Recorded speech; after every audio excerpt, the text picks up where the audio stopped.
Kabajamtootaa fi jaalatamtoota miseensota dirree Global Media. Guyyaa har'aan tanaatis akkuma aadeeffannee asoosama jaalala obsa dhabee kutaa afuraffaa isaa qabannee isiniif dhiyaanneeti jirra. Ilmaan Oromoo biyya keessaa fi biyya alaa kanneen daawwachaa jirtan hundi keessanuu nu caqasaan afeerraa keenya asoosamnee kutaan afuraffaadhaatis akkana jedha. Urjiin na dhumaadhu jennaan booda haa ta'u jedhee nimoonaan hiriyaa isaa roobsan waliin mooraa gallakkisee. Mooraa gallakkisee akkuma ba'een barsiisaa isaa arge.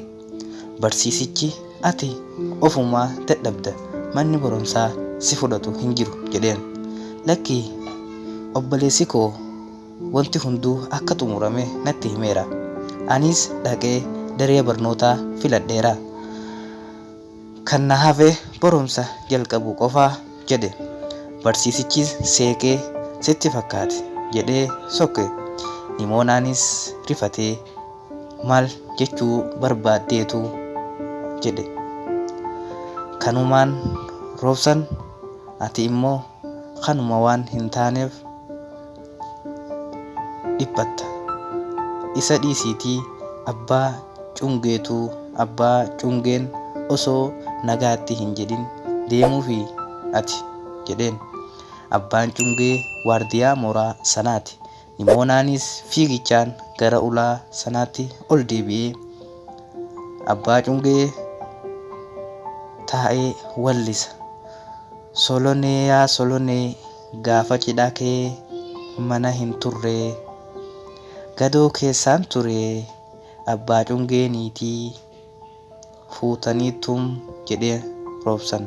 Abbaa cungees yoon fuudhe hoo warruma fuudhee miti kan sirbaa jiru. Ali Birraan hin fuune, Xilahun Gassasee hin fuune, yaadimee Hacaaluun sirba duraan sirbeen moo erga fuudheen booda warra sirbeen beekamtii argate. Hubadhu an wantaan godhu hunda sababa qabdi jedhee qulqulleessituu argee qufa'e. Qufaa koo illee hiika qabdi jedhee ittuma fufe. Ati kutaa 12ffaa taatus beekumsaan ana hin caaltu. An waggaa 30 mooraa kana keessa taa'ee waan hedduu argeera.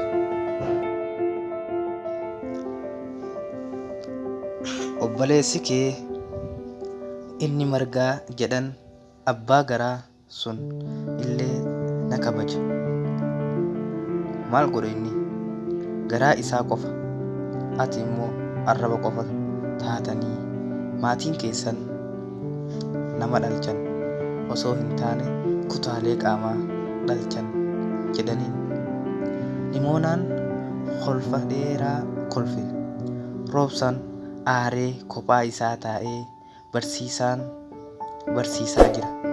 Urjiin garuu of keessatti deemteeree na dhiistee deemteeree garaa jabaatteeree jettee yaadaan wallisti.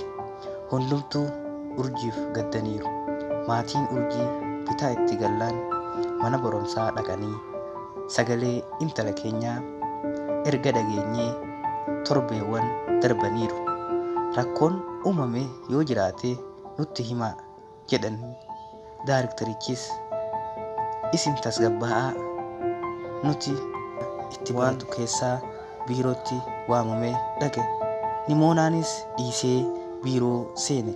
Nimoonaa jedhee daariktarichi mana barumsaa duraan barachaa turte keessaa waan fuutee osoo hin deebisin dhufteetu jira. Kanaaf har'aa kaastee barumsa itti fufuu hin dandeenye jedheen. Meeshaa maalii? Nimoonaan jechuudhaan gaafate. Erga dhaggeeffattoota keenya asoosamichi kan itti fuftaa kanneen hafanis kutaa 5ffaa keessatti akka isin dhaqqabu abdii guddaadhaan akka nuuf eeggattan kabajaaf jaalallaan isinitti dhaammanna.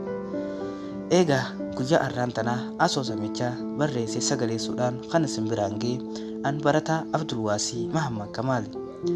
Akkasuma ogeessi suur-sagalee fi kaameraadhaan barataa Nuumaan Abdurrahman. Egaa kabajamtootaa fi jaalatamtoota keenya chaanaalii keenya kan like, subscribe, share, comment nu gochuudhaan chaanaalii dorgomaa akka biyyattiitti akka nu gootan kanumaan illee taatu aadaa fi seenaa afaan uummata Oromoo ol guddisuu irratti shoora guddaa akka taphannuuf isin gama keessaniin shoora keessan akka nu wajjibaatan kabajaaf jaalalaan isin gaafachaa dirree Global Media waliin haa guddifnuun afeerraa keenya. Ilmaan Oromoo biyya alaaf keessaa jirtan hundi keessanuu nu bira akka dhaabbattanis hamilee akka nuuf taatan onnee akka nu goggootan nu gootan kabajaaf jaalalaan isin gaafachaa sagantaa keenya guyyaa har'aa asumaan xumurra.